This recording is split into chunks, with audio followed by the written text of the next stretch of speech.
Is Jesperi Kotkaniemi beginning to blossom into the player the Habs hoped for when they drafted him? Yeah, without a doubt. This postseason performance, he was a physical presence. He was hitting guys. He wasn't falling down when he got hit. You could see his confidence level rising. You could see the offensive ability. You can see why the Canadiens selected him third overall. I mean, this is the player that they saw. And the NHL draft is a crapshoot. You're trying to predict what an 18-year-old is going to be like when he's 24. And there's so many things that factor into that: physical development, mental development, money in your pocket, living in the spotlight. There's all that stuff these kids need to go through. But Kotkaniemi, the way he played in this postseason, the way he responded to being sent down to the Laval Rocket and came back pissed off and ready to show the Canadiens that they made a mistake.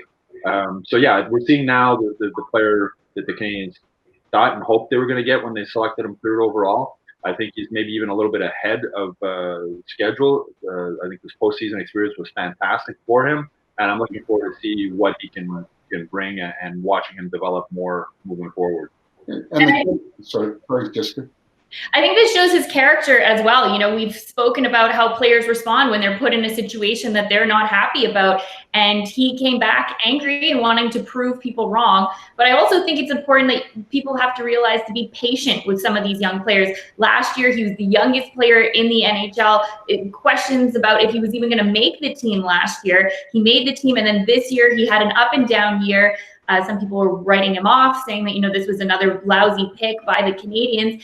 But he's still young, and you go through these up and down periods, and it's how you react from them. And right now he's showing that he has the talent, the character, and the ability to bounce back after having a little bit of a rough patch. And, he was faced with some injuries, and let's face it, it's not easy playing through those type of things. And I touched on this before. I mean, you give a young kid the opportunity. You throw him in all kinds of situations, let him make mistakes, but don't pull the confidence out from underneath him by, taking him back to the bench and letting him sit. You throw him back out there and see how he responds. And, Kotkaniemi was given every opportunity, and he grabbed a hold of it in this playoffs, and he was determined and competitive and a whole different player from my perspective. And hats off to him. I mean, like I said before, it's a classic character tester, and he responded in a very positive way. So I think the whole organization has to be pretty excited knowing that we have a pretty solid character guy that is going on the right track to become a very, very good player for us. And he showed it, and I'm very happy for him.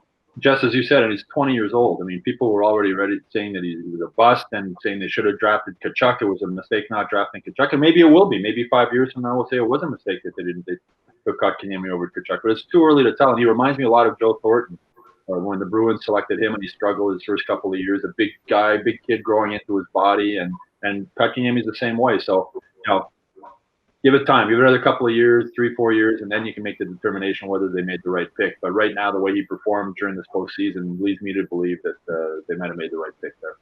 He's the most promising young big player that the Canadiens have drafted in I don't know how many years. I'm excited to see how he's going to develop, and I'm already excited by his play in the postseason. So I said it before. I hope to one day justify buying a Kotkaniemi jersey.